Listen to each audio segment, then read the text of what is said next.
Bien. Bien.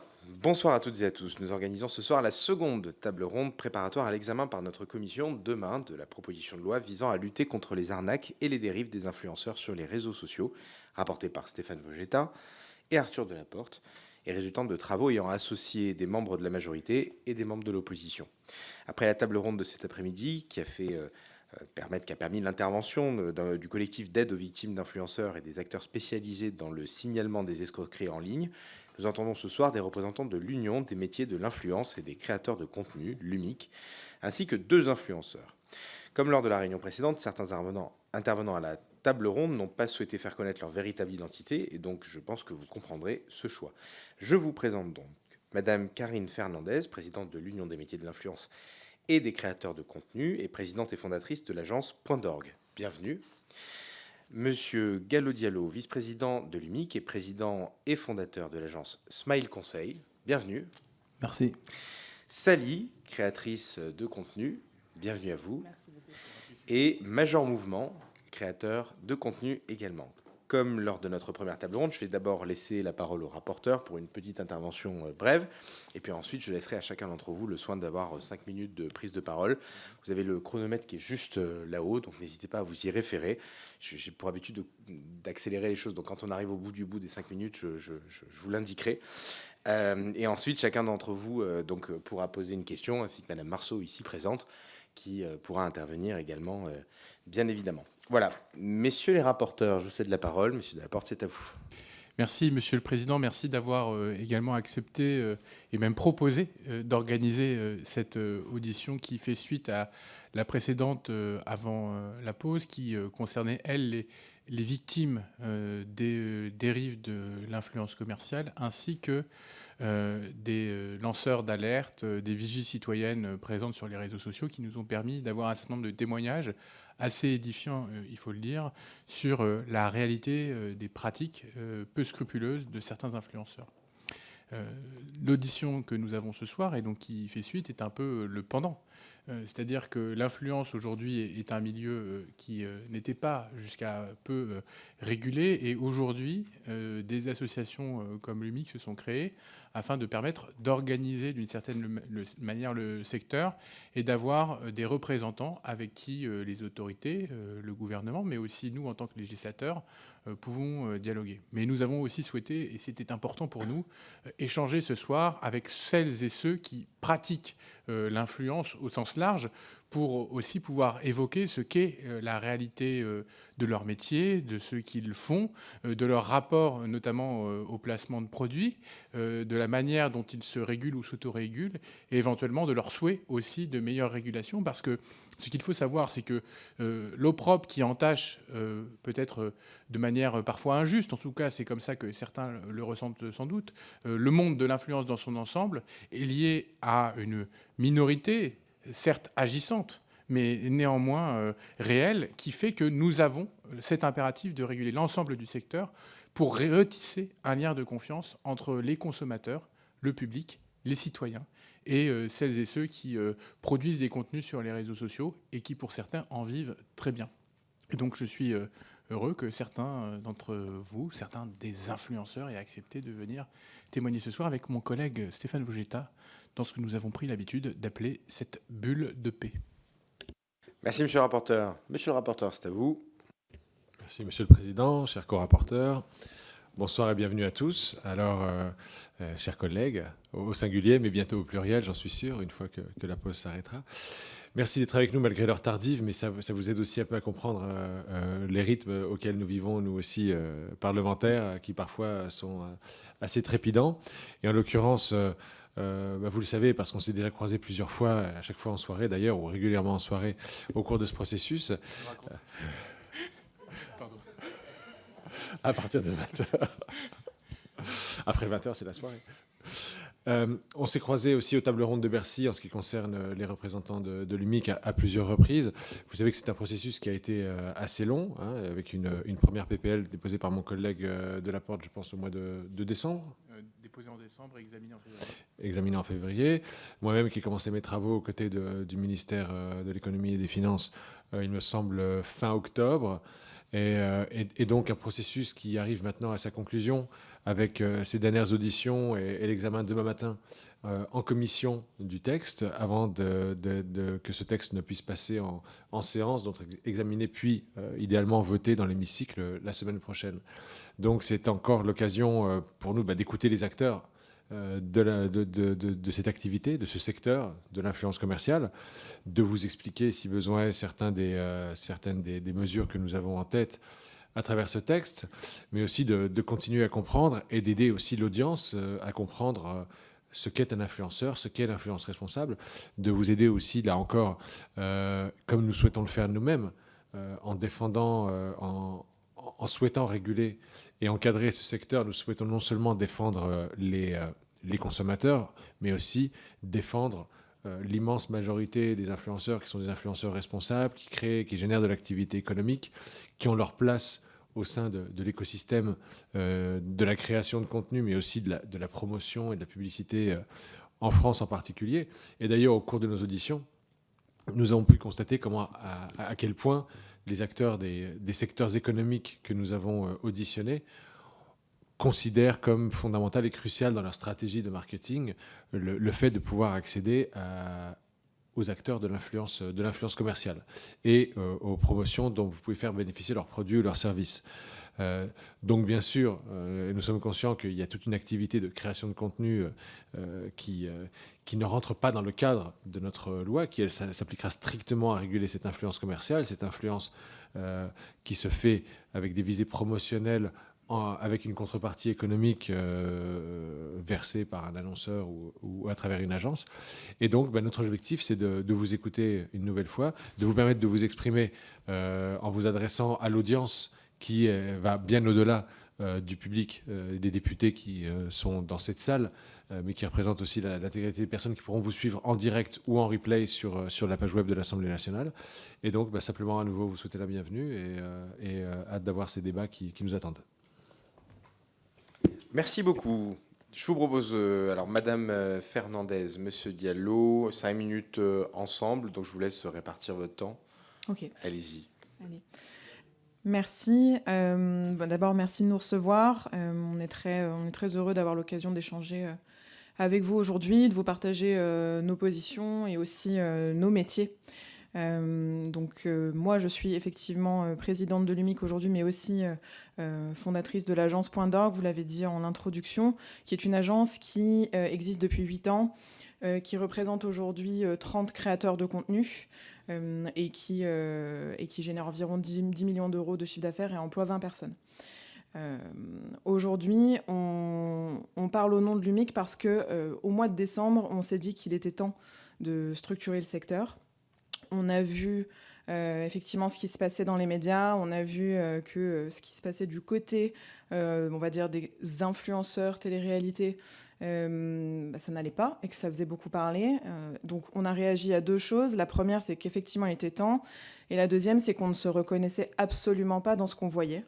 Et comme on ne s'y reconnaissait pas, mais que finalement, ce sont ces débâcles qui faisaient bien plus parler que nos métiers qui, à la base, sont censés être discret, c'est le propre d'une agence à la base, de ne pas se montrer, on s'est dit qu'il était temps de faire entendre nos voix. On a été à l'initiative de la création de l'UMIC. La volonté, c'était de pouvoir échanger directement avec les pouvoirs publics, vous faire part des expériences qu'on a pu cumuler sur les 10 dernières années à peu près, sur un secteur qui est tout nouveau effectivement, mais qui est tellement plus large que ce qui a été pointé du doigt dans les médias aujourd'hui. Et je pense que messieurs Delaporte et Vogetta, vous l'avez en plus tous les deux dit à l'instant, l'immense majorité du secteur et des créateurs de contenu qu'on préfère au nom d'influenceurs, est responsable, n'a rien à voir avec ce qui est dénoncé aujourd'hui dans le domaine des arnaques et de la télé-réalité. Et donc, c'est pour ça qu'on essaye de sensibiliser tout le monde, et notamment les pouvoirs publics, au fait de ne pas surlégiférer sur un secteur au global, sachant que la problématique concerne avant tout un plus petit groupe. Donc, on est très ouvert. Je laisserai la parole à Gallo, bien sûr. On est très, très ouvert à échanger et à légiférer dans le bon sens, sans brider un secteur qui parle beaucoup à la jeunesse, qui apporte beaucoup d'emplois, qui représente beaucoup d'espoir et qui pèse presque 1 milliard d'euros en France aujourd'hui. Donc c'est vraiment porteur. Mais faisons attention à ne pas pénaliser un secteur par rapport à un autre dans le digital. Je te laisse la parole. Merci beaucoup. Monsieur Diallo, c'est à vous. Bonsoir Monsieur le Président, bonsoir messieurs les rapporteurs.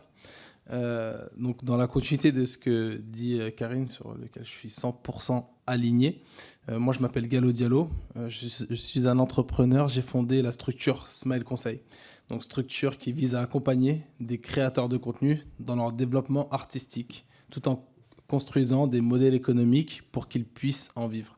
À côté de ça, je suis aussi fondateur de Smile Mouvement, donc une association qui vise à accompagner des associations dans leur développement et pour également créer des ponts entre les créateurs de contenu et les associations pour parler à leurs audiences et les sensibiliser sur certains nombres de sujets. Donc, comme le disait si bien Karine, aujourd'hui, on est là pour vous expliquer nos réalités qui sont bien loin de tout ce qui a pu être décrit dans le marché au niveau de l'influence et de la télé-réalité. La télé-réalité, c'est vraiment... les influenceurs qui commettent des dérives sont vraiment, encore une fois, une minorité, et il faut le souligner. On ne se reconnaît pas dans le terme influenceur plus créateur de contenu parce que l'influence n'est pas une finalité, c'est juste un pendant dans un développement d'un créateur de contenu. Et aujourd'hui, j'accompagne des créateurs de contenu comme Sally, comme Jess Riyad, comme Fatou Guinia, et entre autres, qui ont pour la plupart une passion dans la création, dans l'artistique, que ce soit autour de l'engagement, que ce soit autour de la pâtisserie, que ce soit autour de l'humour. Et dans le cadre de ce développement de ces nouveaux métiers, qui sont très neufs, comme on le dit, on a vraiment un besoin d'être accompagné, mais dans le bon sens du terme, ne pas être restreint à certaines choses qui nous empêcheraient de nous développer, tout comme d'autres secteurs. Et surtout, on souhaiterait vraiment ne pas être discriminé dans l'approche commerciale que vous avez du marketing d'influence. Donc voilà, je vais faire court, je vais passer la parole à Sally. Très bien, merci beaucoup. Alors, Sally, c'est à vous. Il faut que vous appuyiez sur le bouton. Voilà, et c'est parfait. C'est parti. C'est parti. Parfait. Bienvenue. Merci beaucoup. Bonsoir, monsieur le président de la commission. Bonsoir, messieurs les rapporteurs. Déjà, pour commencer, merci pour votre temps et de nous accorder du coup cette audience pour qu'on puisse encore une fois faire entendre notre voix. Donc je me présente, je m'appelle Sally, je suis créatrice de contenu depuis maintenant 3 ans sur les réseaux sociaux et je cumule sur mes plateformes environ 3 millions d'abonnés. Donc je crée un contenu qui est engagé, qui a pour but de décrypter l'actualité aux jeunes qui me suivent. Et également, je réalise mon documentaire donc, qui s'appelle Motherland, qui est un documentaire de voyage avec encore une fois un axe assez engagé qui a pour but de changer en fait la narrative autour de certains pays d'Afrique. Sur mes réseaux sociaux aujourd'hui, l'image que je donne et surtout les messages que j'essaye de faire passer, c'est celle de la création de contenu responsable, la création de contenu qui est la plupart du temps majeure sur les réseaux sociaux. Et aujourd'hui, on est là pour faire comprendre que cette loi nous inquiète parce qu'il y a un amalgame qui est créé en réalité entre les créateurs de contenu et effectivement les influenceurs de télé-réalité qui dérangent, qui sont souvent à la une quant aux arnaques, au dropshipping frauduleux et qui pourtant ne représentent pas la réalité actuelle des créateurs de contenu sur les réseaux sociaux que nous représentons aujourd'hui en majeure partie. Et donc, c'est la raison pour laquelle nous sommes aujourd'hui et le message que nous souhaitons vous faire passer et vous indiquer nos inquiétudes quant à la loi, en tout cas, qui souhaite être adoptée. Voilà. Merci beaucoup. Merci, Sally. On passe donc à Major Mouvement. C'est à vous. J'ai bien prononcé, c'est ça ? C'était parfait. Difficile de passer après Sally. Bonsoir à tous. Bonsoir, Monsieur le Président. Bonsoir, messieurs les rapporteurs. Beaucoup de choses ont été dites et je vais peut-être y ajouter mon histoire parce que je pense que ça vous permet d'avoir une autre version aussi. Je suis kinésithérapeute, diplômé d'État depuis 13 ans et j'étais las et fatigué d'avoir des patients qui venaient avec des idées reçues qui étaient mauvaises pour leur santé. Pour vous donner l'intégralité de mes activités, je suis aussi enseignant en thérapie manuelle, je suis thérapeute manuel, je suis conférencier, auteur, chroniqueur télé et créateur de contenu évidemment. La raison pour laquelle je me suis lancé il y a 5 ans, c'est parce que j'étais épuisé d'avoir besoin de répéter encore et toujours des choses simples à mes patients. Quand je vous parle de choses simples, ce sont les grandes recommandations de santé, telles que celles de la HAS ou de l'OMS. Et je ne comprenais pas pourquoi des personnes, comme vous le citez, issues de la télé-réalité, avaient une voix, avaient une audience, et pire, étaient écoutées et créaient une confiance, alors que moi, diplômé d'État, où je m'étais fait, excusez-moi, j'ai le droit de le dire ou pas, chier sur les bancs de la fac de médecine, on ne m'écoutait pas. Et je me suis dit, comment est-ce que je peux lutter contre ça? Et la seule chose, c'était d'essayer de lutter à armes égales. J'ai mon éthique professionnelle, j'ai ma déontologie, j'ai mon expérience sur le terrain, et je me suis dit, c'est ça que je vais essayer de raconter. Et ça a plutôt bien fonctionné. Aujourd'hui, je cumule près de 1,5 million d'audience sur toutes mes plateformes confondues. Chaque mois sur YouTube, c'est quasiment 6 millions de personnes qui m'écoutent. Chaque jour sur Instagram, 700 000 personnes qui m'écoutent. Et ma vocation première, c'est uniquement d'être la voix en utilisant les codes des réseaux sociaux, des recommandations de la HAS ou de l'OMS. Petite parenthèse, parce que ça me permet de vous situer les engagements que j'ai. J'étais à l'OMS la semaine dernière, à Berlin, avec les députés et les représentants européens, justement pour faire entendre nos voix, pour que les grandes institutions dans le domaine de la santé puissent utiliser nos connaissances en tant que créateurs de contenu pour pouvoir eux-mêmes développer du contenu pédagogique et plus ou moins faire de la santé publique. Enfin, même pas plus ou moins, littéralement, œuvrer pour la santé publique. Et donc, c'est pour ça que je trouve ça fascinant dans la manière dont vous avez représenté la situation, messieurs les rapporteurs. Vous l'avez très bien cité. Aujourd'hui, alors j'ai mal l'expression, c'est jeter l'opprobre, c'est ça? Ou l'opprobre? J'ai jamais su. Bref, être sali par une minorité de gens. Non, mais pas sali. Elle n'a rien à voir avec. Par une minorité de gens qu'on a clairement identifiés. Et c'est vrai que ça crée un sentiment presque d'injustice chez nous de ne pas se sentir écouté. Aujourd'hui, on a réussi à créer une audience et littéralement, moi, ces personnes-là, je les prends à partie. Quand ils ont un message de santé, c'est de l'exercice illégal de la médecine. Moi, ça me choque. C'est de l'exercice illégal de la médecine. C'est condamnable. Si la même personne était là dans une pièce ou autour d'un restaurant et disait « Ah moi, j'ai un super médecin qui peut te faire des injections de Botox », c'est de l'exercice illégal de la médecine. Je suis kinésithérapeute, je n'ai pas le droit de me prononcer sur le sujet. Je suis soumis à un ordre déontologique. À chaque fois qu'on crée du contenu sur un message de santé publique, on a une validation de la part de ces ordres-là, qui passent grâce à nos agences. Donc en fait, il y a une vraie boucle de création de contenu, de validation par les agences, par nos ordres, par nos pairs. Parfois, c'est nécessaire quand on a des sujets un peu techniques, de revue de la littérature scientifique, mais qu'on fait déjà dans l'exercice de nos fonctions, pour apporter de l'information. Donc aujourd'hui, en effet, j'ai une forme d'inquiétude quand on me mettrait dans le même lot que ces personnes-là, une fois de plus, qui sont clairement identifiées. J'ai la chance d'être aujourd'hui le numéro 1 dans le domaine de la santé, mais je sais que si un kinésithérapeute a fait ce choix-là il y a 5 ans, il y a des pharmaciens, il y a des dermatos, il y a des sages-femmes qui pourraient avoir envie de se lancer aujourd'hui et demain.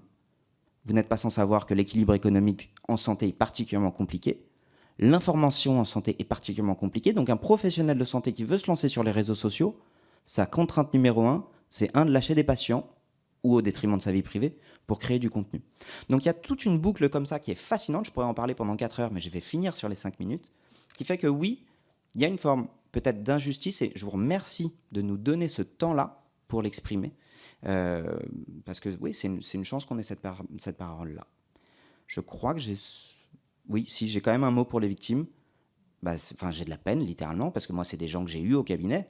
Alors pas mais sur des injections, sur des malversations, sur des discours fallacieux. C'est des gens que je vois au cabinet, ces victimes-là. Et c'est difficile pour eux parce que ils sont victimes parce qu'ils ont accordé leur confiance aux mauvaises personnes. Merci beaucoup. Merci beaucoup. Messieurs les rapporteurs, est-ce que vous souhaitez... Qui commence? Monsieur Delaporte, une série de questions. Allez-y. Donc merci infiniment et merci pour notamment les propos que vous venez d'avoir, Major Mouvement. Non, mais c'est vrai que ce que vous pointez là, les conséquences sur les corps et sur les vies d'un usage mauvais de l'influence, c'est exactement l'objet de ce que nous cherchons aujourd'hui à réguler. Et le sujet que vous pointez, c'est-à-dire la question des allégations de santé fallacieuses, il est réel. Et c'est peut-être un des points que nous allons réussir à renforcer dans le droit, nous espérons.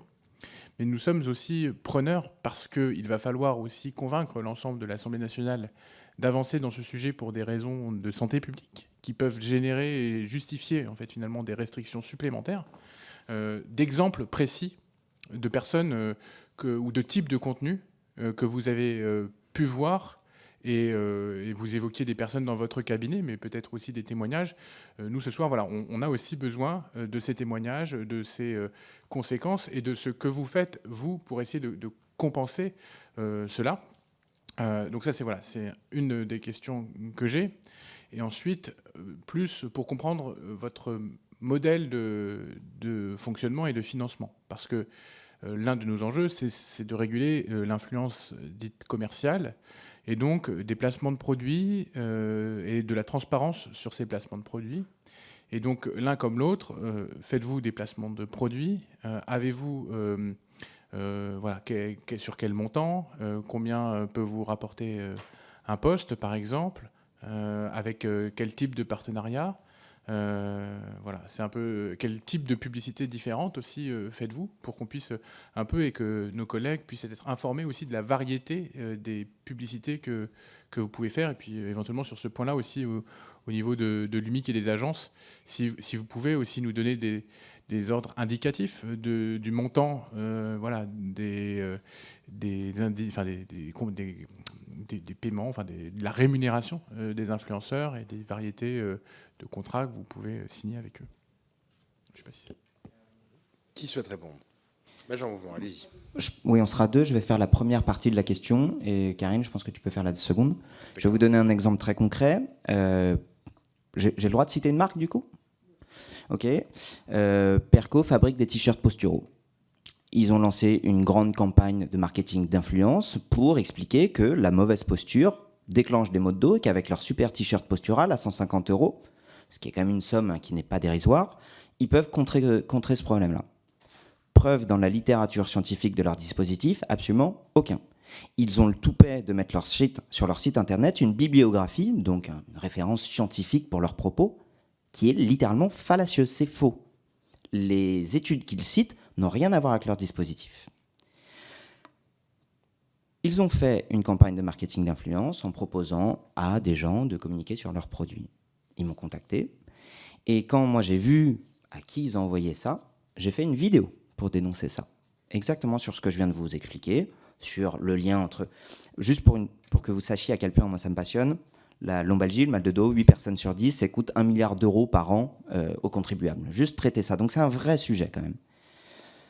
Et utiliser la douleur des gens, le désespoir des gens pour leur vendre un produit qui ne fonctionne pas parce qu'on a des belles images, c'est fallacieux. Qu'est-ce que j'ai fait? J'ai fait une vidéo de 5 minutes sur YouTube et j'ai demandé à tous mes amis créateurs de contenu, excusez-moi de vous déranger, est-ce que vous seriez OK pour relayer cette information? Donc en tant que professionnel de santé, je prends position, mais j'ai besoin de la voix de mes collègues, de mes amis, non dans la santé, mais qui sont engagés tout simplement dans une démarche éthique et déontologique pour véhiculer ce message. Le résultat a été quoi? Perco, juste d'image à image, a été obligé d'arrêter sa campagne. Donc la réalité, c'est que c'est une guerre de l'information qu'on mène et que parfois, oui, en effet, on est obligé d'être chien contre chien qui gueule et c'est savoir qui va gueuler le plus fort. Aujourd'hui, on a la chance d'avoir une forme d'autorité de par nos diplômes, mais ce n'est pas toujours le cas. Sur la deuxième partie, je laisse Karine s'exprimer. Madame Fernandez, allez-y. Il faut fermer votre micro. Voilà, très bien, parfait. Merci. Petite précision, Perco, ça passe à la télé, encore aujourd'hui. Je dis ça, je dis rien. En fait, la question du prix des postes varie en fonction de l'audience, pour répondre à votre question, en fonction de beaucoup de choses, en fonction de la crédibilité, en fonction du nombre de personnes atteintes par un contenu, une story, un post, etc. Il y a une sorte de prix du marché qui fluctue en fonction du secteur, et on l'avait déjà expliqué une fois, il me semble, plus on est de niche, plus ça peut coûter cher, parce qu'il y a peu de créateurs qui portent le sujet, mais c'est vraiment typique à n'importe quel secteur de communication, là-dessus c'est identique. au-delà de parler de combien ça coûte, un contenu peut coûter, peut être vendu 500 euros, comme 10 000 euros, comme 50 000 euros. Nous, agence, accompagnons tant des créateurs où on va vendre des contenus à 200 euros parce qu'ils sont tout petits au départ et on va investir plus que ce qu'ils nous rapportent. Et puis certains vont vendre plus cher parce qu'ils ont une image importante et qu'il faut du coup par conséquent faire attention. Ce qu'on expliquait la dernière fois, c'est que les créateurs de contenu, et notamment Major Mouvement ici ou Sally, ont bâti leur communauté sur leur crédibilité et donc aujourd'hui sont suivis et ont un impact auprès de leur audience parce qu'ils sont crédibles et qu'ils ne les prennent pas pour des pigeons. Demain, le risque majeur, si par exemple Major Mouvement avait fait cette promotion pour ce t-shirt Perco, parce que l'argent le tentait bien trop, ça aurait été très certainement un bad buzz, la perte de sa crédibilité, la perte de ses partenariats et puis la fin de son activité. C'est la grande différence en fait aujourd'hui entre les créateurs de contenu et ceux qui sont issus du monde de la télé parce qu'ils sont connus du côté des créateurs de contenu parce que leur passion fédère des gens, alors que les autres ont été connus par un média. Je vous donne aussi un exemple du rôle, pour le coup, de l'agence dans ce genre de points. Et je rappelle aussi que moins de 3% des créateurs de contenu en France aujourd'hui sont représentés par des agences. Mais pour vous donner un ordre d'idée de notre rôle, en tout cas, moi, j'avais été contactée il y a quelques années, et pourtant on était bien moins informés qu'aujourd'hui, par une marque de blanchiment dentaire qui avait des produits très quali. C'était vraiment très sympa, un packaging extrêmement futuriste et qui promettait justement une grande efficacité. Ils faisaient de la promotion aux États-Unis et ils m'ont même dit qu'ils travaillaient avec les Kardashian, etc. Donc j'ai vérifié, c'était bien le cas. Et j'ai demandé à recevoir les 10 produits. Donc j'ai reçu. Quelqu'un dans l'équipe a voulu tester. Effectivement, en 2-3 jours, il s'est retrouvé avec les dents plus blanches que la veille. J'ai trouvé ça fou. Et là, la marque nous dit, mais vous savez quoi, c'est génial, il n'y a pas de peroxyde. C'est naturel.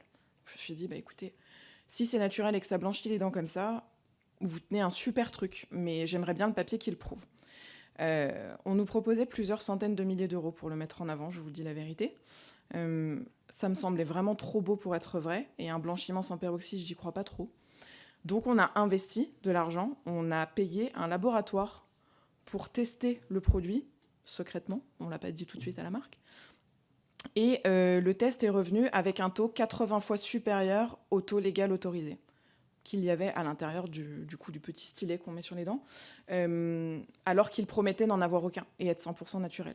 Aujourd'hui, donc évidemment, on a dit non aux centaines de milliers d'euros qui étaient proposés. Et qu'est-ce qu'on a fait de nous ? On a prévenu nos pairs en off, on leur dit, parce que moi je ne suis pas influenceuse, créatrice de contenu, du danger que pouvait représenter cette marque, et ça c'est déjà arrivé régulièrement qu'on se prévienne les uns les autres.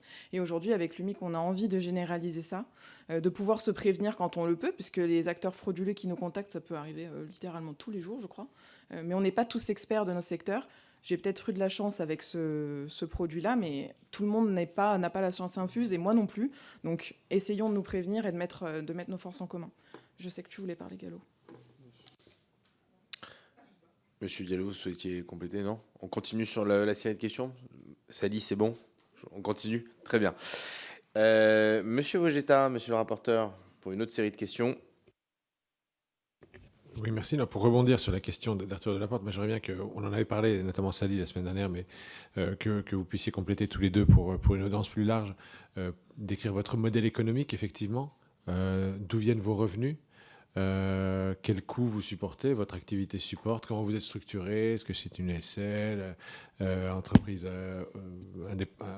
indépendante ou d'autres structures. J'aimerais aussi que vous décriviez la relation avec votre agence ou vos agences. Est-ce une relation exclusive ? S'agit-il uniquement d'intermédiation ? Y a-t-il un élément de conseil ? Est-ce que la rémunération ou les commissions que vous payez à l'agence sont-elles différenciées en fonction de ces activités, intermédiation, conseil, autres concepts ? Et enfin, une dernière question, est-ce que vous mesurez, et là c'est une question aussi pour l'UMIC, est-ce que vous mesurez, vous avez la capacité de mesurer les taux d'activation de votre audience quand vous faites une promotion commerciale? Est-ce que vous êtes capable de mesurer le taux d'activation et donc éventuellement de le comparer, ne serait-ce que par curiosité intellectuelle, avec le taux d'activation de la même publicité qui passe à la télévision, par exemple Alors, Sally, allez-y. Okay. Voilà, c'est bon, ça fonctionne. Alors, pour commencer par répondre, je vais commencer par vous expliquer du coup la structure un peu de tout créateur de contenu. Donc très souvent, on commence en étant inscrit en tant qu'auto-entrepreneur. Donc ça, c'est un petit peu la base. Et puis après, à partir du moment où, comme vous le savez, il y a un seuil particulier, donc je pense que c'est environ 70 000 euros. Et à partir de là, on est obligé de passer en société. Donc il faut choisir son régime. Donc moi, pour ma part, je suis en EURL aujourd'hui.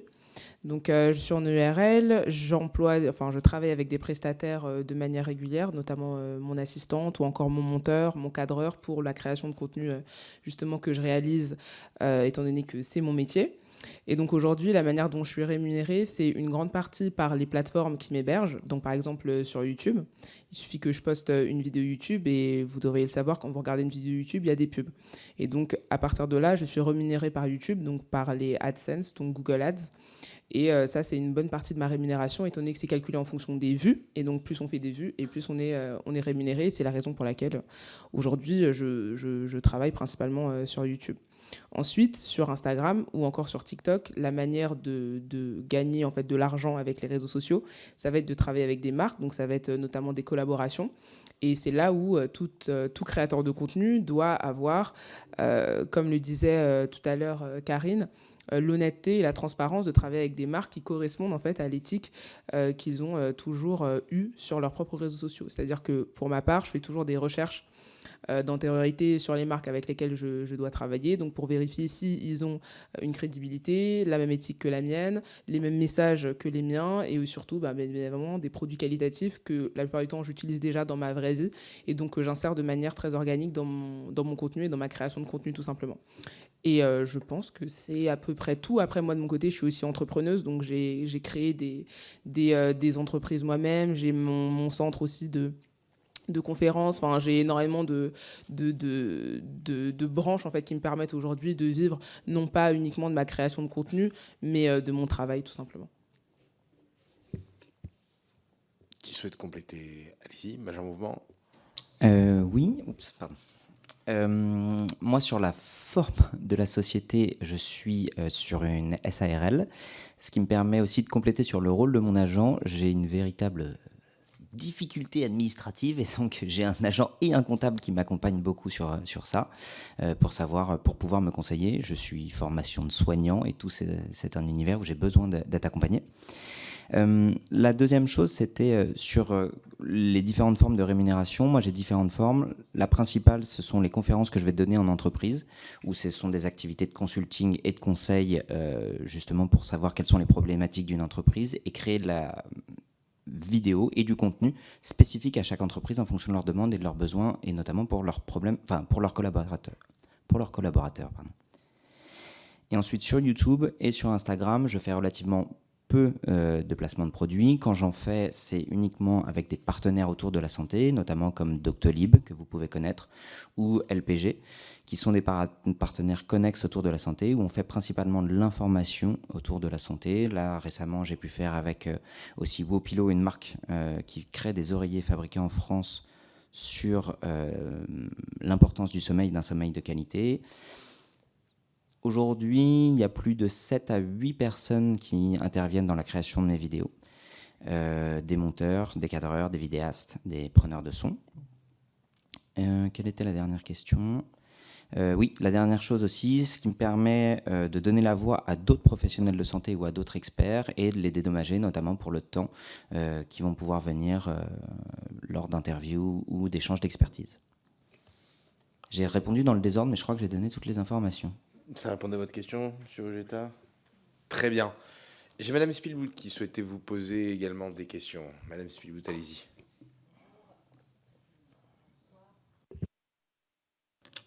Ça marche. Bonsoir.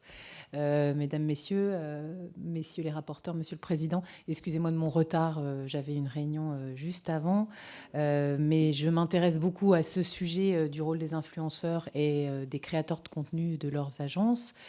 puisque nous préparons avec les co-rapporteurs le vote d'une loi qui est transpartisane, qui a pour objet large et prioritaire de réguler et de on va dire, contrôler des activités qui parfois sont délictueuses de certains influenceurs qui utilisent leur influence auprès de personnes pour des actes, on va dire, qui vont parfois loin, que ce soit dans le secteur de la santé, en prescrivant de l'utilisation de médicaments ou de la consommation ou d'autres sujets.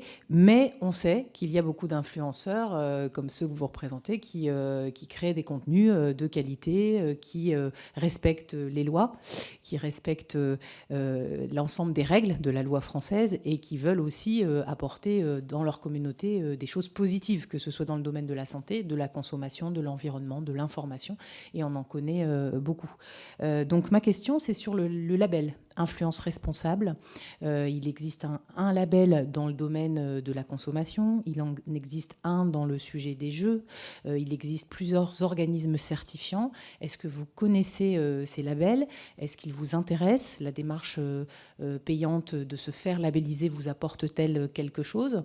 Moi, je propose dans le cadre de la loi un amendement qui propose la création d'un label national, quelle que soit l'activité de l'influenceur, et qui soit sans participation payante de l'influenceur pour se faire certifier influenceur responsable. Et donc, je suis preneuse de votre connaissance ou de votre questionnement sur les sujets. Merci. Allez-y, Madame Fernandez. Bonjour, enchantée et merci pour votre intérêt. Pour répondre sur la question du label, effectivement, c'est un sujet qui nous importe parce que dans nos propositions concernant l'UMIC, donc je rappelle juste que l'UMIC aujourd'hui représente les acteurs professionnels du secteur, donc type agences qui font du conseil en influence, agences qui représentent des créateurs de contenu, ou même plateformes technologiques qui recensent un ensemble de créateurs de contenu et qui permettent de faire des mises en relation entre des annonceurs et des créateurs, et aussi des créateurs de contenu tout court. Donc juste pour situer. Du coup, notre démarche, elle est que on a envie de mettre en place ce fameux label créateur. On s'est rapproché du coup de l'AFNOR ces derniers temps, pas plus tard qu'aujourd'hui encore, pour voir comment nous pourrions travailler ensemble afin de rendre ce label plus officiel. L'objectif, c'est de permettre à toute personne qui souhaite obtenir ce label, du coup déjà d'entrer dans l'UMIC et donc du coup de signer une charte de bonnes pratiques qu'on est en train de peaufiner toujours plus en fonction des retours qu'on entend et qui va engager le créateur de contenu au-delà des règles de publicité aujourd'hui que l'on connaît, à respecter un ensemble de règles morales qui nous semblent importantes, par exemple, parmi lesquelles nous, par exemple, le dropshipping, on ne souhaite pas que ça puisse être possible pour les créateurs qui font partie de l'UMIC. Et en fait, l'UMIC a un partenariat avec l'ARPP, du coup. Et donc, c'est ça, aujourd'hui, chaque créateur de contenu qui va cotiser, rejoindre l'UMIC, même s'il a très peu d'abonnés et qui paye le minimum de la cotisation pour en faire partie, va se voir offrir le passage de son certificat. Donc, pour nous, c'est très important. Et en fait, le cumul entre l'acceptation de cette charte de bonnes pratiques, l'adhésion à l'UMIC et l'obtention du certificat va du coup décerner à ce créateur de contenu un label, le fameux label créateur, que du coup nous serions en mesure de retirer si on constatait des manquements, tout comme aujourd'hui la RPP pourrait retirer son certificat à un créateur de contenu qui a des manquements. Le seul petit delta qu'on avait remarqué, c'était que justement la RPP travaille sur les règles de publicité, et nous souhaitions apporter une dimension plus responsable et plus morale, forcément qui ne va pas concerner la RPP en tant que telle, et c'est normal, pour pouvoir contribuer à responsabiliser le secteur. Est-ce que l'un d'entre vous souhaite apporter un complément? Non. Très bien. Y a-t-il d'autres questions? Monsieur Pilato, vous aviez levé la main, je crois, Monsieur Pilato. Alors avec le micro, Monsieur Pilato. Merci. Oui, quand j'ai entendu Sally parler de sa démarche, donc quand vous avez la même éthique que les marques que vous représentez, vous voulez mettre en avant, vous dites effectivement que ça va bien et vous pouvez le faire. Et je crois que c'est le cœur du problème par rapport à ce qui était annoncé.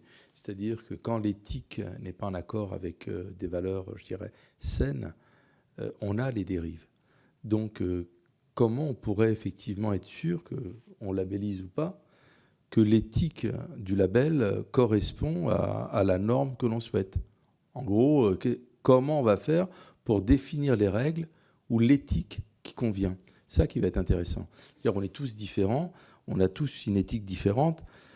Comment le dire, il y en a qui ont préféré, je vais prendre un exemple qui, en dehors, hein, mais pour vous donner, qui vont préférer les voitures allemandes et d'autres les voitures françaises par patriotisme. Donc l'éthique, telle qu'on va la définir pour labelliser, comment vous la verriez, comment vous définissez des contenus qui paraissent raisonnables et d'autres non. Moi, c'est ça qui m'intéresse. Je ne connais pas du tout le sujet, hein, donc c'est vraiment par curiosité hein, que je pose des questions. Voilà. Alors, Sally, qu'est-ce qui est éthique? Voilà. Vous avez 4 heures. Super intéressant.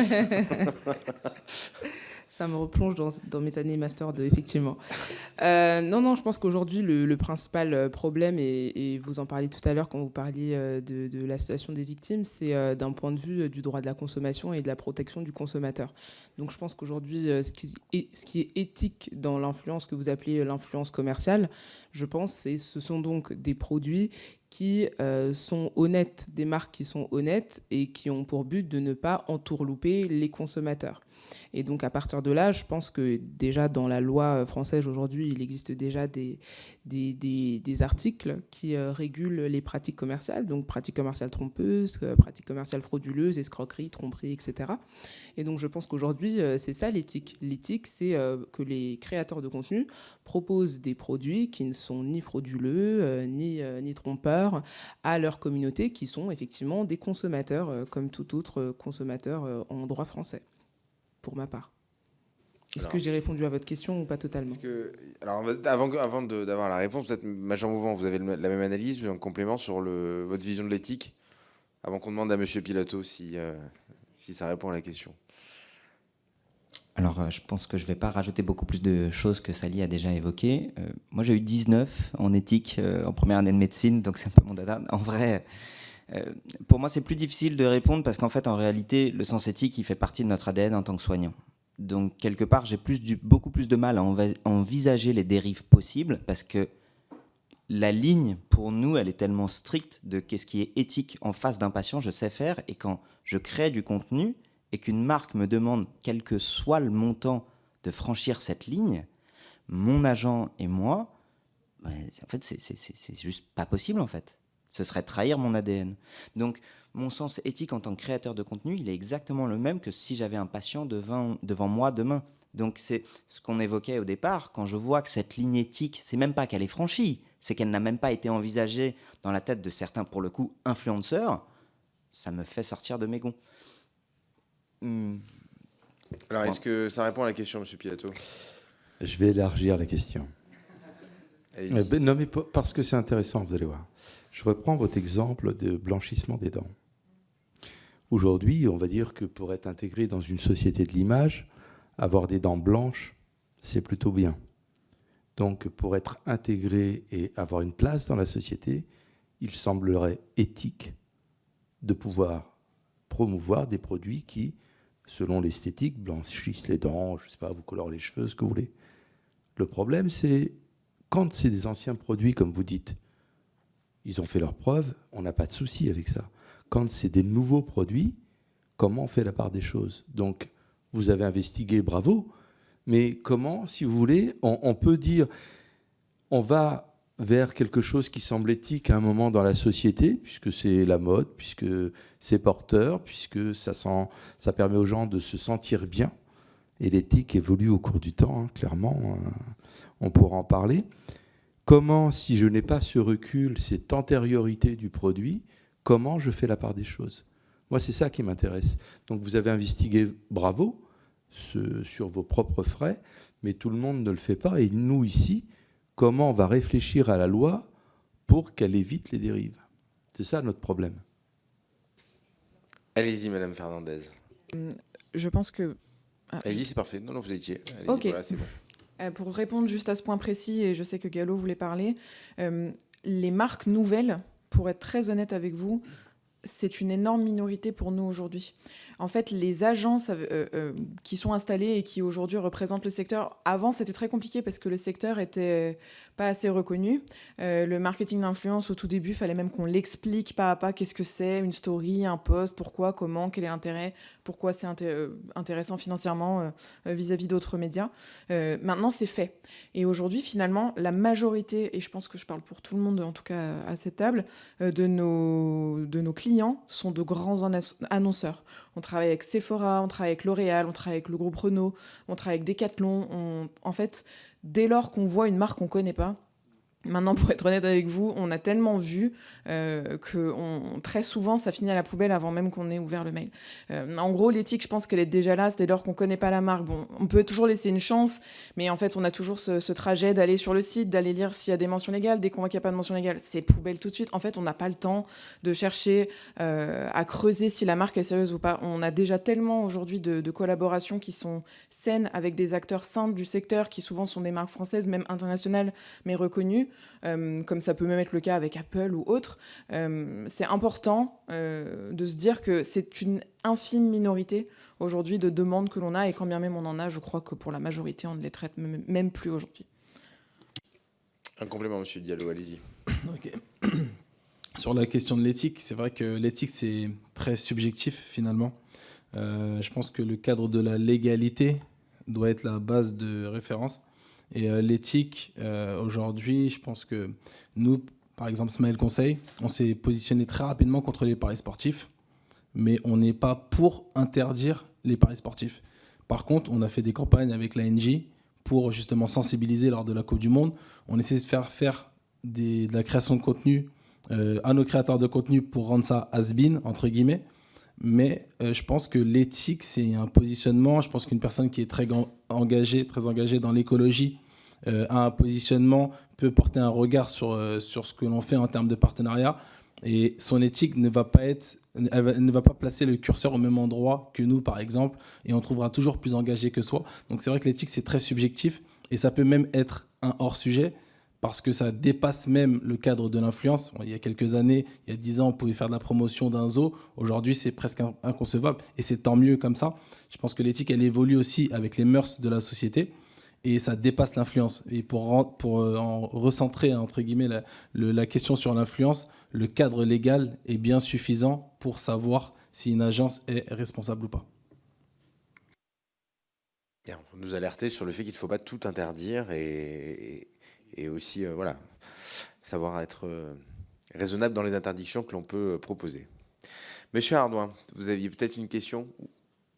Non, Monsieur le Président, je venais juste à votre commission parce que j'étais relativement intéressé sur le sujet. Et donc, ce que j'ai entendu me suffit largement pour le moment. Voilà, mais rien de particulier en tous les cas. Pas de Très bien. Voilà, merci. C'est parfait, donc vous avez été très clair dans vos réponses. Messieurs les rapporteurs, allez-y, on continue. Monsieur Vogetta. Merci. Et pour rebondir d'abord sur le sujet de l'éthique, rappeler que le texte que l'on propose à l'examen de la Commission puis de l'Assemblée n'est pas un texte qui vise à réglementer l'éthique ou la morale. C'est un texte qui vise tout simplement à encadrer une activité et à assurer la protection des consommateurs.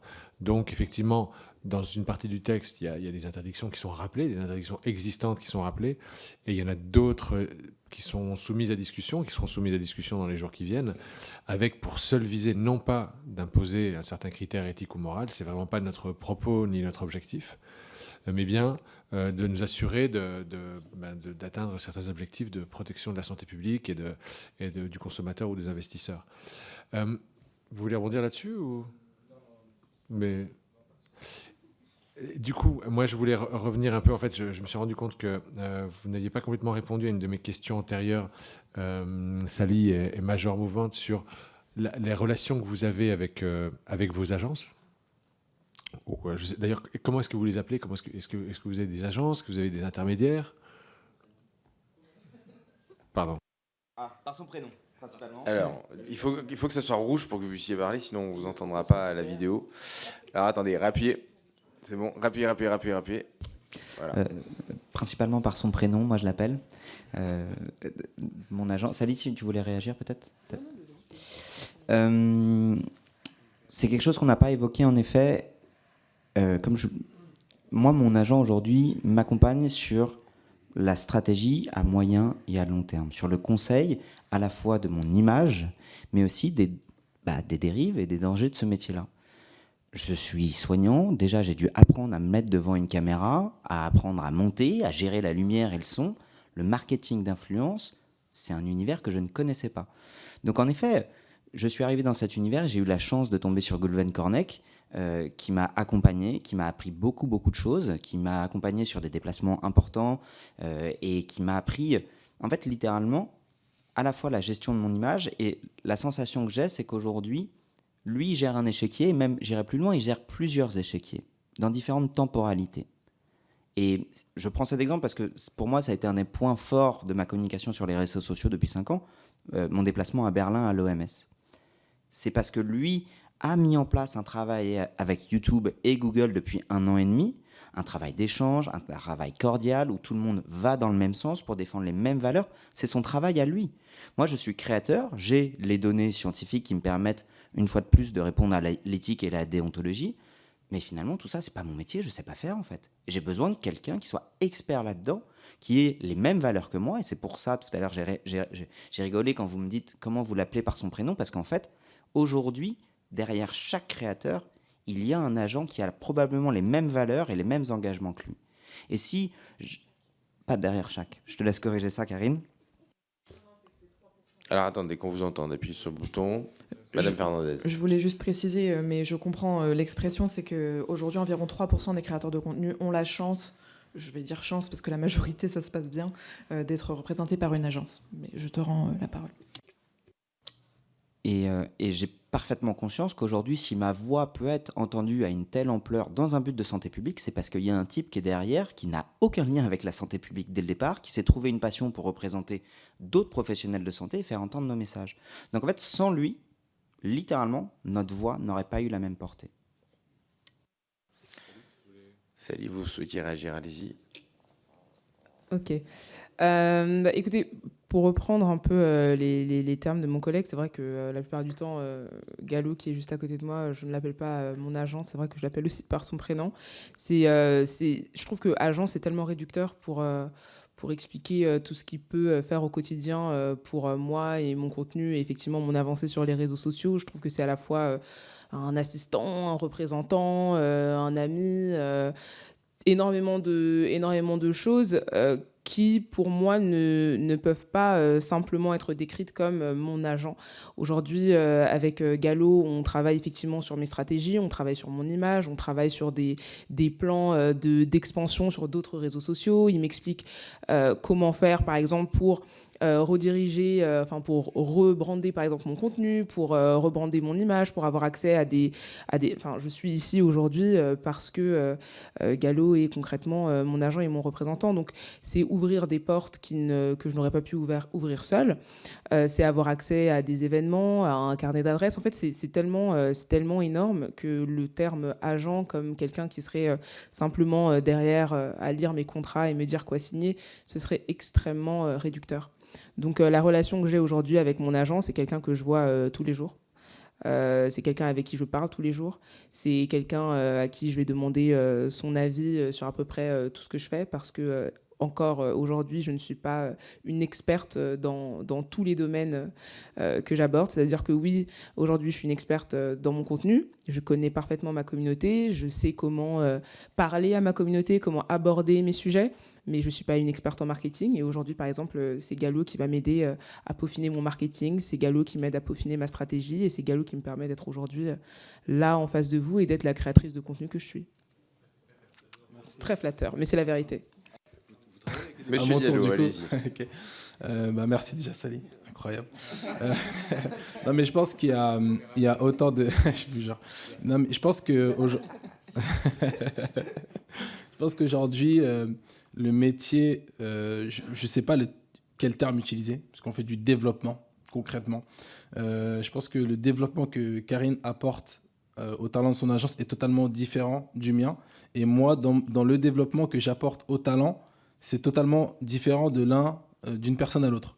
Je prends l'exemple encore une fois de Sally, qui vous explique notre manière de travailler ensemble, qui va être plus sur de la vision, sur ouvrir des portes. Elle a besoin d'un studio pour pouvoir faire des vidéos YouTube. Je vais me débrouiller pour trouver un studio pour qu'on le cofinance, etc.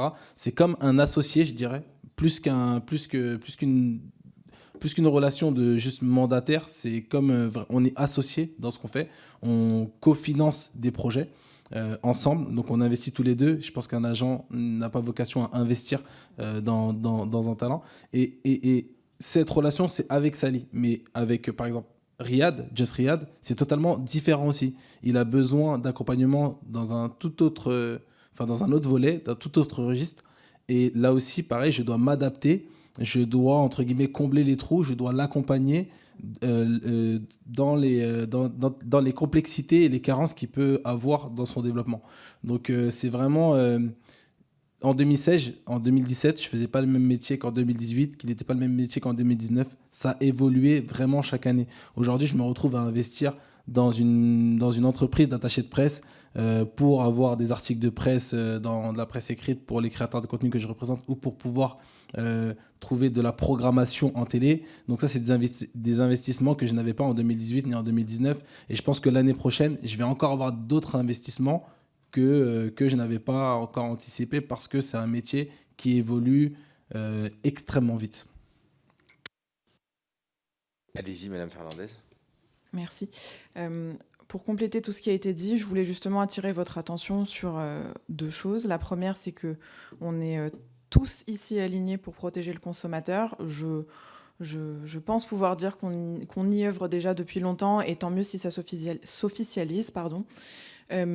Mais je voulais attirer votre attention sur un point, c'est qu'aujourd'hui, nous ne pensons pas que le fait de définir ce que c'est qu'un agent ou une agence va contribuer aujourd'hui à protéger davantage le consommateur. Voilà. Donc non, du coup. Pour une raison simple, c'est que même nous, au sein de l'UMIC, donc on a la chance aujourd'hui déjà de représenter une 50aine d'agences du secteur, ce qui est énorme. Ça représente quand même une part très très importante de l'écosystème aujourd'hui du marketing d'influence. On a échangé vraiment ouvertement tous entre nous pour essayer de définir ce que c'était qu'une agence ou un agent. Et on n'y est pas parvenu. Il y a trop de métiers aujourd'hui. Quand j'ai commencé, comme l'a dit Gallo, j'étais seule, j'ai commencé auto-entrepreneur, du coup j'étais plutôt un apporteur d'affaires. Au fil des années, j'ai commencé à me constituer une trésorerie et j'ai pu attirer d'autres créateurs de contenu en fournissant d'autres services, en proposant un accompagnement d'image, en fournissant un studio, en investissant sur certains, puis d'autres. J'avais pas ces moyens avant. Et on est tous aujourd'hui dans la même situation, qui est qu'on ne sait pas définir nos métiers. Ce qu'on sait, c'est qu'on est des sociétés de services qui, en l'échange, en tout cas quand on représente un créateur, je veux dire, en échange d'une commission qui se négocie entre nous et eux, s'engage à les accompagner sur divers sujets, et c'est jamais la même chose d'une agence à une autre.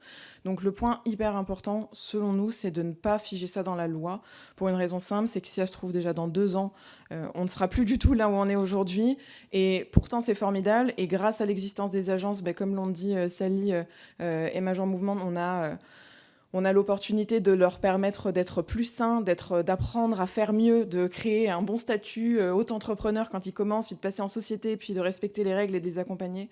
Donc c'est absolument important de ne pas brider les agences à une définition qui, par ailleurs, ne va pas changer grand-chose à la protection du consommateur. Voilà.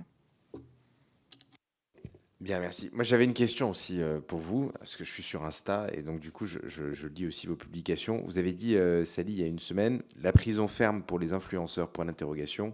La première loi pour réguler l'influence suite au scandale influ-voleur, Magali Berda versus Bouba, va bientôt être interdiction, prison et amende, c'est pas la même chose. Interdiction, prison et amende, elle risque malheureusement de passer à côté des influenceurs qu'ils ciblent. Je vous explique pourquoi en 3 minutes. Alors, est-ce que vous pourrez nous dire, quel est votre regard sur la loi qui est portée? Comment est-ce qu'on s'assure, à la veille de l'examen de cette proposition de loi, qu'on ne passe pas à côté des influenceurs que les rapporteurs veulent vraiment cibler? Ça serait quoi les conseils que vous pouvez donner aux 2 rapporteurs avant l'examen de la loi demain? Parce que vous avez fait une vidéo de 3 minutes sur le sujet. Allez-y, n'hésitez pas, on est là pour corriger le tir si vous avez des recommandations à faire. Écoutez, merci beaucoup déjà. Vous êtes allé sur mon compte Insta, je suis très flattée. Pardon ? Écoutez, moi, c'est vrai que la première réflexion que j'ai eue quand j'ai vu qu'une loi voulait être votée, en tout cas pour réguler les dérives de l'influence commerciale, c'est que je me suis dit pourquoi est-ce qu'aujourd'hui, on n'utilise pas les normes qui ont déjà été créées par le législateur. Donc le fait que Nabila, effectivement, avait été condamnée il y a maintenant 3 ans à 20 000 euros d'amende pour pratique commerciale frauduleuse suite à un placement de produits frauduleux c'était à l'époque sur la crypto. Moi, la question que je me pose, c'est pourquoi est-ce que c'est la seule influenceuse aujourd'hui qui a été condamnée, alors qu'on le sait, il y a beaucoup d'autres influenceurs qui avaient posté des contenus frauduleux et qui auraient pu donc être condamnés grâce à cette disposition législative, mais ça n'a pas du tout été fait. Donc moi, c'est vrai que la première chose que je me suis dit, c'est j'espère sincèrement, et sans vouloir vous vexer, que la volonté derrière la création de cette loi, c'est de vraiment sanctionner les influenceurs qui créent donc des contenus frauduleux et non pas de créer cet amalgame et en gros comment est-ce que je pourrais le dire encore une fois sans être vexante, mais sans répondre au tété de Booba sur Twitter. On voit qu'effectivement l'influence prend énormément de place dans le dialogue social, alors qu'encore une fois c'est qu'une minorité qui est concernée et qui aurait déjà pu être condamnée grâce aux dispositions législatives qui existent aujourd'hui dans le code pénal français. Maintenant, la deuxième chose que j'aimerais vous expliquer, si je le peux, c'est qu'aujourd'hui, la majorité de ces influenceurs, encore une fois, qui seraient concernés par votre loi, vivent aujourd'hui, comme vous le savez probablement, à Dubaï, et donc ne seront pas touchés par cette loi qui s'appliquerait au territoire français. Alors, j'ai vu que vous aviez prévu, effectivement, de créer ce qu'on appelle un représentant, pour pouvoir faire en sorte qu'il y ait un représentant français pour ces influenceurs qui sont à Dubaï, et que donc, si le représentant est en France, la loi pourrait s'appliquer à cet influenceur parce qu'il a un représentant français. Je trouve ça un petit peu capillotracté, si ça ne concerne que moi. Et je trouve, encore une fois, que l'utilité première serait effectivement de réguler aujourd'hui la création de contenu, parce que je ne suis pas contre. Aujourd'hui, c'est un nouveau métier qui est toujours mystérieux pour beaucoup et qui, même pour nous permettrait d'avoir un cadre légal, bien évidemment, pour exercer avec, je reprends mes mots tout à l'heure, avec encore plus d'éthique.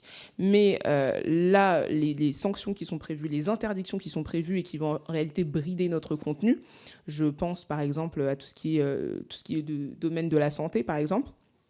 Je trouve ça particulièrement dommageable en ce qui me concerne. Et donc, moi, ce que je conseillerais aux rapporteurs qui m'écoutent aujourd'hui, c'est de faire en sorte que cette loi puisse continuer à permettre aux créateurs de contenu responsables de créer leur contenu et d'utiliser les lois qui existent déjà aujourd'hui pour condamner les créateurs, enfin les influenceurs qui font des partenariats frauduleux. Voilà. Je comprends, vous décryptez très bien l'actualité et même les textes législatifs, Sally. Messieurs les rapporteurs, il y a du boulot. Donc, une réaction peut-être à ce que dit Sally ? Je réponds en partie, oui. Non, mais effectivement, alors nous, ce qu'on veut éviter justement, c'est mettre fin à la confusion et à la contamination de votre image collective par quelques brebis galeuses qui effectivement s'affranchissent des lois et les contournent, et parfois même sont utilisés comme un instrument de contournement de la loi par les annonceurs ou les agences qui les embauchent. Donc, effectivement, on a une loi qui va être essentiellement clarificatrice, qui va clarifier que des règles des jeux existent déjà, qu'elles doivent s'appliquer au monde de l'influence commerciale. Ceci dit, on a eu des conversations avec la DGCCRF récemment notamment, et ils nous ont confirmé que une grande partie des problèmes qui ont été relevés d'adéquation avec la loi actuelle, la loi qui existe déjà, et notamment avec le Code de la consommation, survient de la part d'influenceurs qui sont basés en France. Donc il n'y a pas que les influenceurs de Dubaï, même si ce sont les plus visibles. Et clairement, on ne peut pas se permettre de tomber dans les pièges de la médiatisation et seulement réagir à ça. Simplement, nous, ce qu'on veut faire, c'est reconnaître un fait qui est un fait avéré, c'est le fait que vous, créateurs de contenu, vous devenez prépondérant en termes de part de marché, on va dire, de l'attention du public. Enfin, la télévision, les journaux, la radio perdent de la part de marché et vous gagnez de la part de marché, vous, en tant que transmetteur de connaissances, de savoir, d'informations et parfois de recommandations. Et non seulement ça, mais et on l'a vérifié lors de l'audience précédente, mais de plus en plus, cette profession, votre profession, créateur de contenu, influenceur, devient de plus en plus désirable pour nos jeunes. Donc on ne peut pas tourner le dos au sujet et se dire c'est juste un effet de mode, c'est juste le match Berda Bouba, et donc on va ignorer ça, ça va passer. Non, vous le savez, vous faites partie d'une tendance à long terme, vous en êtes des porte-drapeaux, et vous portez très bien ce drapeau-là. Mais nous devons, de prendre les devants et d'encadrer cette activité. À partir de là, effectivement, il faut qu'on fasse attention. Vous avez raison, en l'occurrence, la représentation légale en Europe n'était pas forcément le meilleur moyen de le faire. On a trouvé d'autres moyens de le faire, notamment la mention obligatoire de l'application de la loi française dans les contrats écrits, que je sais que vous appliquez déjà vous-même, ces contrats écrits, et l'obligation aussi d'une mise en place d'une police d'assurance responsabilité civile pour ceux qui décident d'exercer depuis l'extérieur des frontières de l'Europe. Là, je pense qu'on a un élément qui dissuadera éventuellement les personnes d'aller s'installer volontairement à l'étranger pour échapper à la loi française. Mais je vais laisser mon co-rapporteur compléter. Oui, non mais vous soulignez des éléments et peut-être que depuis 2 semaines, les discussions que nous avons pu avoir aussi ce soir ont fait évoluer votre position sur ce texte, notamment parce que vous avez vu que notre objectif premier, c'est celui de rétablir la confiance. Ce n'est pas d'empêcher les influenceurs ou ceux qui gagnent de l'argent grâce à de la promotion sur des placements de produits, de le faire, ni de vivre de leur production de contenu, mais simplement d'éviter ce que vous avez très bien décrit tout à l'heure, c'est-à-dire les dérives. Maintenant, sur la question que vous évoquez de Dubaï, il faut savoir qu'aujourd'hui, dans le droit actuel, même si on est à Dubaï, on peut être puni. Si vous arrivez, vous mettez un pied en France, vous pouvez vous faire cueillir à la sortie de l'avion. C'est possible. C'est possible. Parce que vous avez, en effet, des agents très compétents qui font leur travail et qui, quand ils le font, peuvent, en effet, derrière, vous auditionner, vous entendre et vous mettre des sanctions. Et Stéphane évoquait évidemment la majorité des influenceurs, et vous en êtes la preuve, qui résident en France. Ça c'est le point résidence, donc on peut le mettre de côté, parce que de toute façon, vous avez un effet sur le public français, donc les lois s'appliquent pour vous. Sur l'autre volet, qui est celui de est-ce qu'on fait du droit de façon inutile, parce que la plupart des interdictions existent déjà, ce que vous soulignez.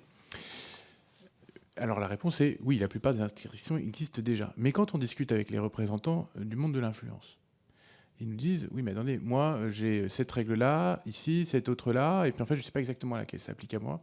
Bon, là, en fait, on fait aussi une loi qui a une vocation pédagogique, qui permet de resserrer, de rassembler, et c'est d'ailleurs l'une des positions de l'UMIC, il me semble, les différentes interdictions qui s'appliquent à l'exercice de la profession d'influence. Peut-être, Madame Fernandez, vous pourrez rebondir sur ce point. Mais on va aussi renforcer d'autres interdictions, notamment sur la question de la santé publique, parce que nous pensons que c'est essentiel. Et on va travailler en ce sens avec les députés qui sont, il me semble, très sensibles à cette question de la protection de la santé publique, et notamment parce que les influenceurs, parce qu'ils touchent notamment des mineurs et des publics vulnérables, ont une responsabilité particulière en direction de ces publics. Bon, et Sally, vous nous direz le décryptage après la lecture en commission, si le texte a bougé, ce que vous en dites. Madame Fernandez, vous souhaitiez réagir ? Oui, je souhaitais réagir à plusieurs choses. D'abord, j'ai entendu du coup 2 fois qu'il fallait rétablir la confiance. Mais moi, je ne suis pas d'accord, parce que je ne trouve pas qu'on a rompu la confiance avec nos communautés. La seule confiance qui a été rompue, c'est du grand public vis-à-vis de l'influence au sens large, parce que tout un étalage a été fait sur eux spécifiquement, et qu'à partir du moment où, je pense, Bercy au départ a voulu s'emparer du sujet et dire, voilà, il y a des dérives, il faut qu'on fasse quelque chose, ce que je comprends. Le grand public s'est juste dit, est-ce que c'est ça l'influence ? Je ne sais pas.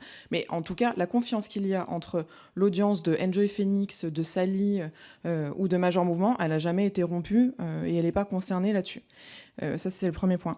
L'autre point, c'est au niveau des interdictions, effectivement, nous, ce qu'on préconise, c'est que oui, il en existe plein. Nous, naturellement, on s'est tourné, comme on l'a dit au sein de l'UMIC, on s'est tourné tout naturellement vers les lois qui concernent la publicité. Donc la loi E20 pour l'alcool, il y a des règles déjà pour les jeux en ligne, etc. etc. C'est vrai qu'effectivement, aujourd'hui, rien ne dit officiellement, voilà, ces différentes règles, elles s'appliquent maintenant à l'influence. Et ça, c'est déjà tout ce qu'on demande, et on trouverait ça fantastique comme ça. Il n'y a plus la zone de flou. Il n'y a plus les gens qui disent qu'il n'y a pas écrit influenceur dans la loi. C'est vrai qu'influenceur, créateur de contenu, c'est tout nouveau. Donc officialisons-le, ça c'est très bien. Mais élargir le scope des interdictions en réponse à des personnes qui ont fait très mal, effectivement, sur les secteurs de la santé, les secteurs des jeux en ligne, etc., pour leur répondre, alors qu'aujourd'hui, je n'ai vu personne se faire cueillir à l'aéroport, à Dubaï ou peu importe, ça n'est pas arrivé aujourd'hui. Nous, ce qu'on attend, c'est que les sanctions qui existent aujourd'hui et qui sont prévues soient appliquées. Je ne comprends pas que Magali Berda et autres, il n'y a pas qu'elle, et ses créateurs soient aujourd'hui encore libres de poster les arnaques qu'ils postent, alors que ça fait des années qu'ils postent ces conneries. Désolé du mot, mais on ne comprend pas. Et s'agissant de l'exemple que vous avez donné sur la DGCCRF, qui vous aurez confirmé qu'effectivement, ça ne concerne pas que les gens de Dubaï, les erreurs, etc. Je voulais prendre l'exemple de Squeezie lui-même, qui donnait l'exemple que lui aussi, il a été contrôlé par la DGCCRF et que, effectivement, on lui a dit « Ah, ça y est, on a trouvé un problème avec vous ». C'est qu'en fait, là, votre partenariat, vous l'avez nommé à la ligne 2 de votre description YouTube au lieu de la première ligne, c'est pas bien. Mais en fait, aux yeux de la DGCCRF, c'est considéré comme un contenu non conforme. Est-ce que vraiment il faut le mettre sur le même plan ? Je ne suis pas certaine. Nous-mêmes, on a été contrôlés, on nous a signalé des choses qui sont aujourd'hui pas inscrites dans la loi, mais on nous a dit que ça aurait été bien de mettre plutôt ce hashtag qu'un autre hashtag. Bref, voilà. Il y a en fait deux mondes entre promouvoir des injections dans la chambre avec un médecin qu'on a trouvé dans la rue et le fait d'avoir mis un partenariat à la deuxième ligne au lieu de la première. Mais ce qu'on veut dire aujourd'hui, c'est que c'est très très important, et tant mieux si vous le faites, et on espère que ça va aboutir, d'officialiser, que les règles qui existent aujourd'hui s'appliquent. Et le dernier point que je voulais dire, parce que ça par contre, on ne comprend pas que ce soit pas plus prépondérant dans le dialogue, c'est qu'aujourd'hui, il y a une chaîne de responsabilité dans le secteur. L'annonceur sait qu'il vend quelque chose qui peut-être n'est pas adapté à un mineur. Aujourd'hui, je sais pas moi, une marque de spiritueux chez LVMH, elle sait qu'elle n'a pas le droit de communiquer auprès d'un mineur. Donc elle a un travail de communication à faire auprès de l'agence ou le talent quand elle travaille avec lui. Le talent, il a un devoir à savoir ce qu'il a le droit de faire ou pas faire. Pour ça, il y a le certificat. Mais au milieu, il y a l'agence qui a sa responsabilité si elle existe. Là, pour le coup, elle est liée. Mais surtout, le dernier point, c'est les plateformes. Aujourd'hui, si on estime qu'un contenu n'est pas adapté à un mineur, qui d'autre que les plateformes peuvent savoir quel âge a celui qui est en train de regarder le contenu ? Aujourd'hui, sur YouTube, il existe une case à cocher qui permet de dire « ça ne correspond pas à un public mineur » et du coup, le mineur ne peut pas le voir. Donc je pense que les plateformes ont une énorme responsabilité aujourd'hui. Ça devrait être tout simplement possible de ne pas empêcher, je ne sais pas moi, des passionnés de vin, parce qu'ils sont suivis pour ça, de collaborer, pourquoi pas, avec des marques d'alcool dans le respect de la loi E20, mais tout en ayant l'obligation de cocher « le contenu que je suis en train de faire ne correspond pas à un public mineur ». C'est très important aujourd'hui d'impliquer les plateformes là-dedans. On ne peut pas faire peser aujourd'hui, et c'est l'inquiétude je pense qu'on a et que les créateurs ont, toutes les responsabilités des dangers du secteur uniquement sur les créateurs de contenu. Tout le monde a sa part de responsabilité.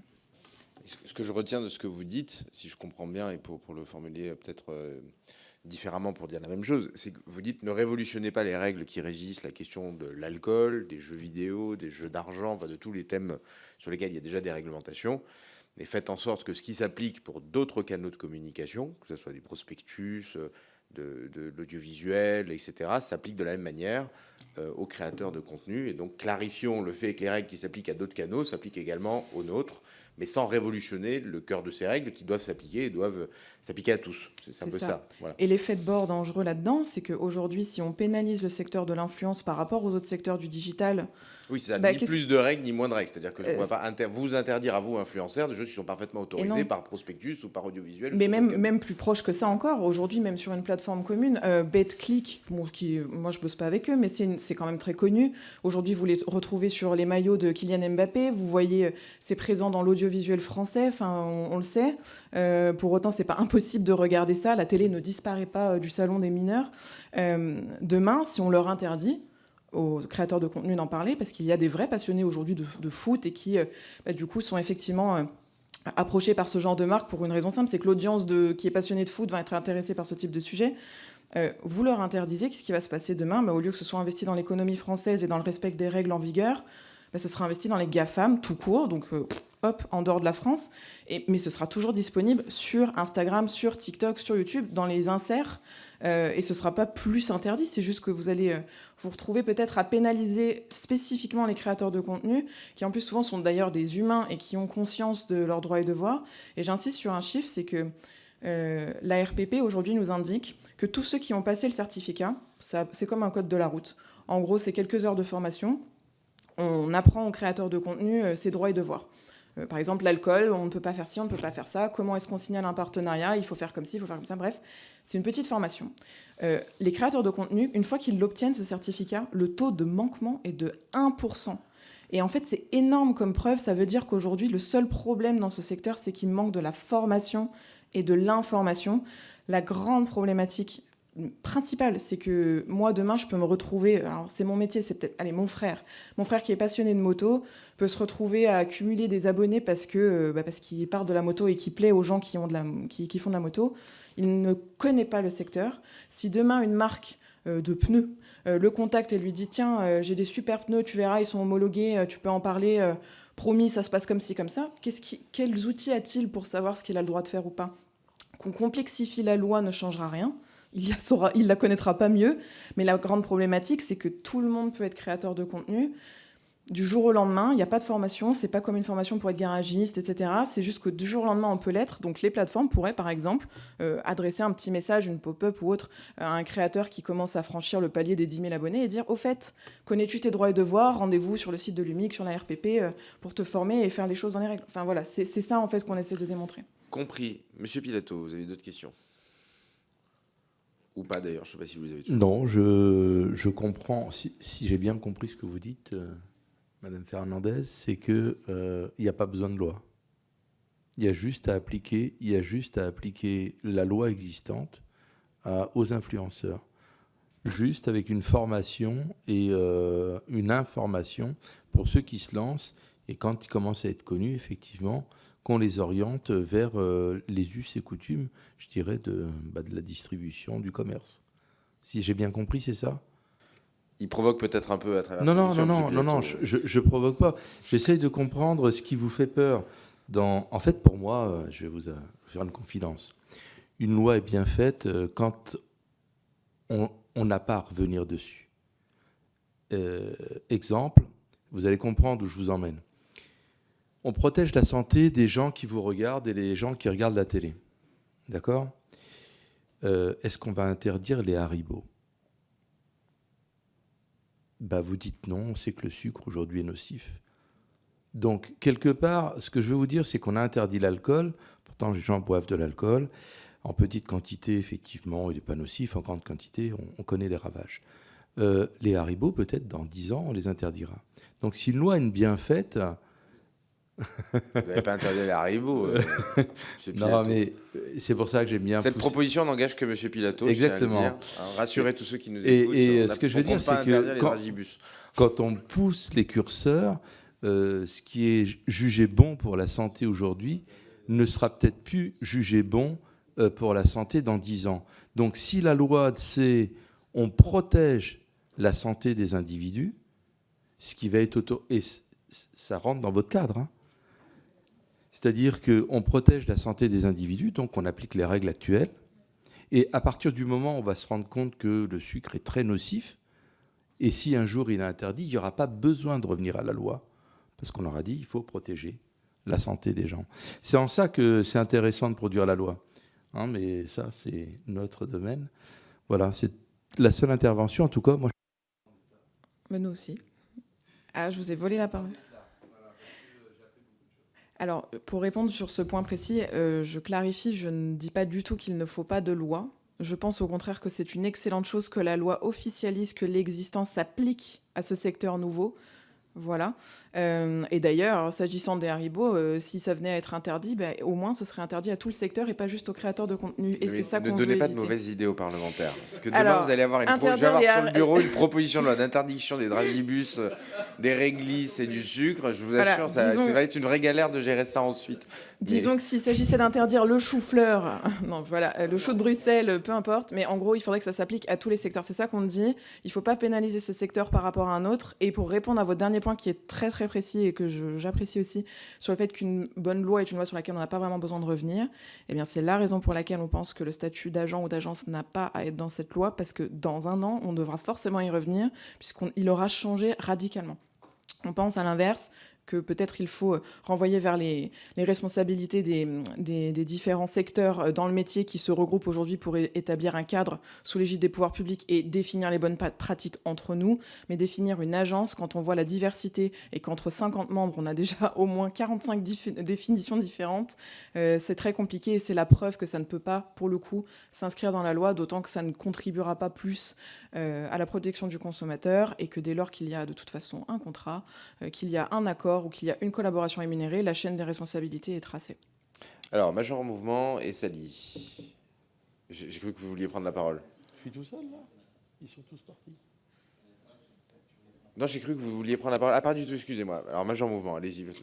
Dans la loi, il avait été aussi évoqué la possibilité de restriction sur la formation et la communication en formation. Ce que je voulais juste évoquer, c'est que par exemple, moi je suis formateur depuis 8 ans pour des kinésithérapeutes diplômés d'État. Je fais ces formations qui ont pour but de remettre à jour les connaissances des kinésithérapeutes. Et donc, ces formations sont validées évidemment. Et il avait évoqué éventuellement, je veux bien un coup de pouce là-dessus, Karine, sur par rapport à la formation, ce qui avait été potentiellement freiné dans la possibilité d'en parler. Je sais pas. Alors, je crois qu'il y a peut-être une clarification des rapporteurs sur le sujet, parce que j'ai cru comprendre que ça n'était pas l'objet. Hein. Non, il y a un bandeau. En fait, quand on a une formation, on met des mentions légales. Un bandeau ou une inscription. Voilà. On est en train de remplacer dans l'amendement qu'on va proposer demain de réécriture, je crois que ce sera une mention ou je sais pas quoi, mais ça ne sera pas un bandeau à strictement... Mais ce n'est pas une interdiction de la formation. Et je peux vous dire qu'on travaille en lien notamment avec les différents organes du ministère de la formation professionnelle pour trouver la bonne solution, parce qu'il y a des promotions illégales, mais ça, on cherche à les réguler, et c'était notamment l'objet de la loi sur le compte personnel de formation, mais il y a aussi des promotions qui sont très bien, et donc qu'on ne peut qu'encourager, et on ne va pas interdire la publicité pour la formation professionnelle, quand on ne va pas interdire la publicité en général pour les influenceurs. Ce n'est pas l'objet de notre loi. Voilà, j'espère que ça vous rassure. En tout cas, on sera vigilant à ne pas trop interdire. Hein. Ça, c'est... Le message est passé. Monsieur Diallo, vous avez une réaction? J'ai cru... Non, d'accord, ok. Il est bientôt 23h, je crois qu'on arrive bientôt au terme de notre audition. Est-ce qu'il y a d'autres questions ou interventions des rapporteurs? Peut-être pas. Non. Juste, est-ce que vous avez un mot de la fin de votre côté? Ou ça n'est pas obligé, hein, c'est vraiment à votre main. Donc, le mot de la fin, peut-être de vous remercier quand même pour cet échange. On a senti que vous étiez réceptif aux exemples qu'on a pu vous donner. Et depuis le début, il y a quand même eu beaucoup de dialogue, donc on apprécie. Et on espère que, je pense que c'est déjà le cas, mais on espère que vous avez conscience qu'on n'est pas juste là pour vous dire non, on veut pas et vous embêter dans le processus. On essaye de vraiment protéger toute une industrie qui est très porteuse aujourd'hui, qui représente beaucoup d'espoir pour beaucoup de gens. Donc la démarche n'est pas de vous brider dans votre volonté de clarifier la loi, mais de vous alerter sur les effets de bord possibles. Mais merci de nous avoir entendus aujourd'hui et reçus. Très clair, très bon, c'est bon. Merci beaucoup. Merci également. Rendez-vous sur mon Instagram pour la suite du débrief et du décryptage. Voilà, Sally, on n'y manquera pas. On va regarder ça avec attention. Messieurs les rapporteurs, une conclusion à l'examen demain. Oui.